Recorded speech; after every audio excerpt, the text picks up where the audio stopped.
Hi everyone, it's Rachel and Anthony. Hello. From Don't Crop Me Now, and today we are going to be harvesting our squash and pumpkin. Now this time of year is the perfect time to harvest those pumpkins and squash, and I just want to give you a few tips about identifying when the time is right. So the first thing is to have a look at the weather. Obviously here we are coming to the end, well maybe about the mid-October, but from mid-October to the end of October you're starting, certainly in where we live in northwest England, to get much wetter weather. I know that it looks quite contrary to that today, but at this time of year we're often getting a lot of rain, and pumpkins do not like to sit out in that rain, and that will increase their chance of rotting. Secondly, if you look at the vines themselves, and if we come down here, you can see that some of these leaves are starting to die back a little bit. On the edge here, we've got a little bit of crispiness forming, and that's probably where the leaves have been touched by a tiny bit of frost, and those parts of the leaves have started to die off.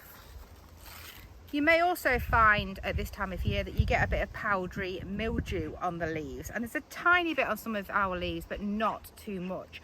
I would just point this out here, where you can see this whiteness on the leaves here. That is the powdery mildew, and that tends to increase in the wet weather, and if a lot of your leaves are getting that on it, you might as well get the fruit off anyway. Otherwise, if the weather stayed quite nice in your area, I would leave them as long as you can until the vines themselves completely die down. But we've made the decision today mainly because of the weather forecast over the next couple of weeks and how wet it is predicted to be. So if we look at some of the varieties of squash that we have been growing, we've got ones that look like this big large blue chap here. And you know what, I actually thought that we had planted Crown Prince pumpkins, but then one of our followers actually on YouTube suggested these might not be Crown Prince, and I had a look at my seeds and I realised that these are actually blue banana squash, or a similar type of squash to that. But they are quite similar to the Crown Prince. They're a really good storer. They have this blue skin, but the flesh inside is a nice bright orange colour. And these squash can get rather large. I mean, we've got some that are probably at least double the size of this. The other main squash that we are growing is called potty marron, and these are just here.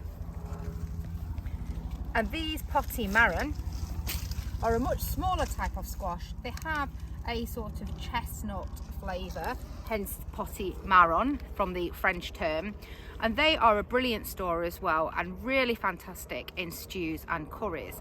Because they are smaller, they work quite well for sort of using for a meal, as opposed to these massive pumpkins like the other varieties, which can serve lots and lots of portions. So that's quite good too. We do have a couple of other types of squash or pumpkins, and we'll point those out now.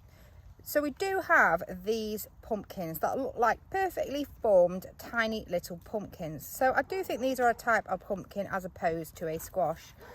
Out of the seeds that I planted, I'm not 100% sure which ones these were. I did plant some Jack B. Little pumpkins, or jack-o'-lantern pumpkins, but for us they tend to have grown more like this sort of size. So I don't know whether that was the variety of the squash. We don't grow from safe seed in terms of squash because you can get a lot of cross-pollination. They often don't grow true to type, and sometimes you can get quite bitter tasting or inedible fruits if you do that. So these were from bought seed, but maybe they might have been from a bought seed that had the odd seed in that wasn't true to type as well. But I'm guessing these ones were that jack-o'-lantern type pumpkins. But you know what, they're pretty cute, they're a good size, so I think they will be nice for eating hopefully as well.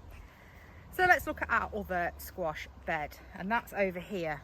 We'll just have to ignore the massive courgettes that are still there. Some of them probably need composting really. And in the background here, we do have a few different types of the squash. So in the back there's a few more of those potty marrons. We have a big one here which is very similar to the one that is in front of Anthony as well, which are actually a spaghetti type of squash, and they're a little bit different. Their flesh sort of forms sort of more like can be shredded, So it's often used as a substitute for pasta, or if you're looking to be a bit sort of carb light on your meals. It's actually really nice of those, but they tend to be really productive. So I've only got one plant in, and I think we've got quite a few, and if you can see how big they were, it's still quite a lot.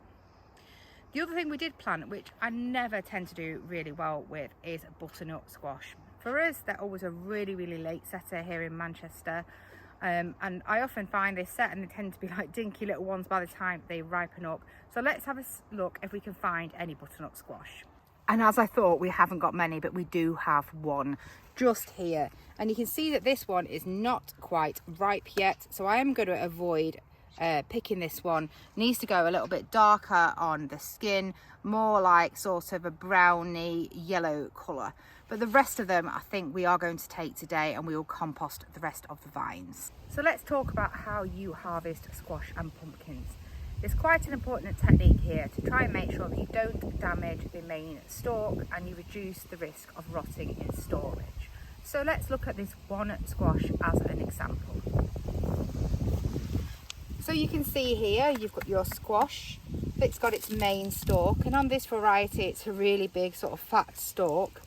And then coming from here, you can see that here is the main vine, which carries on in this direction. And there's actually completely another bit underneath. There's 3 bits on this one. And coming out here is a leaf stalk. So anywhere you have got bits coming out, including leaves, chop them off, but not too close to the actual stalk. And follow the main vines, and again you want to create, they call it a T. So if we have a look here, there and there, it's just that this one's got the 3 bits. You leave parts of the stalk attached to your main stem here, and what that means is if those parts of that stalk start to rot, it reduces the time and the chance of that rot getting through the main stem and into your fruits. And a final tip when you're harvesting your pumpkins is do not hold them by the stalk and carry them that way, because that is a sure way to damage that stalk. So make sure you get your hands underneath.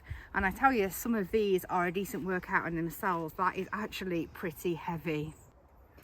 Now don't forget to compost all those pumpkin vines, and they're still very green, so they're perfect. So don't forget to compost all those pumpkin vines. Ours are really still quite green, which makes them perfect greens for your compost. And here is the harvest. Not as big as we've had in previous years, but we have really cut down the number of plants that we grow in terms of squash and pumpkins, mainly because even this is quite a lot of squash for just one family to live on, and having all those small ones I think will be a lot more usable for us. So if you've enjoyed this video, please like, comment and subscribe. It only takes a minute, but it really helps our channel. Bye everyone. Bye.